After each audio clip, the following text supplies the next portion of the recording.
отваряме коледния календар на Sephora, част 2. Предният път отворихме първите 8 кутийки, така че директно продължаваме с кутийка номер 9.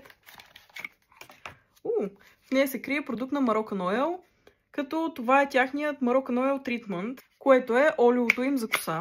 За съжаление, това е малката опаковка. Аз съм си купувала голямата и е почти празна, като това е едно от любимите ми олия за коса. Знам, че като за олио за коса не е от най-евтините, но със сигурност мога да ви го препоръчам, защото е много добро. Затова и се радвам толкова много на това малко шишенце, защото е като течно злато за мен. Пък и никога не е излишна една такава малка опаковчица, която ще е много по-лесна да пътуваш с нея. Повечето от вас най-вероятно са го ползвали, така че няма какво толкова да ви кажа за него, освен че за всеки тип коса с арганово масло е вътре и може да го използвате в края на рутината ви за вашата коса. Продължаваме нататък с номер 10.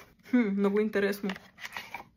Втори продукт на Fenty, но този път за коса. Не знаех, че Fenty прави продукти за коса и го разбрах в момента, в който отворих тази опаковка. Това е The Protective Type 5-in-1 Heat Protectant Styler. Първото ми впечатление обаче е ароматът, който се носи дори само когато отворих ето тази кутийка.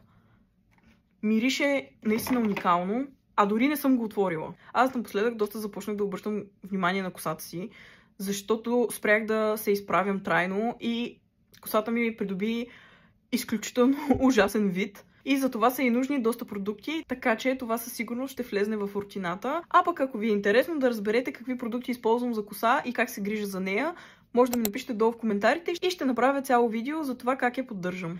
Без повече да се бавим, преминаваме към кутийка номер 11. Това е... много интересно! Това е Easy Bake Setting Spray на Huda. Знаете колко вайрал стана този сетинг спрей преди няколко месеца. От тогава винаги съм искала да го пробвам, но някак се не ми се даваха толкова пари за сетинг спрей. Нищо, че ползвам този на Charlotte Tilbury и той хищ не е ефтин. Но може би факта, че този съдържа ниацинамид някак си ме караше да се дръпна малко по-надалеч от него.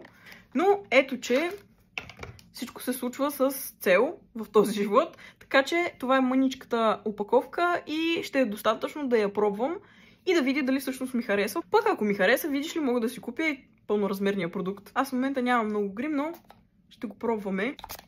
Не знам дали го виждате, но някак си спрейчето не пръска много добре.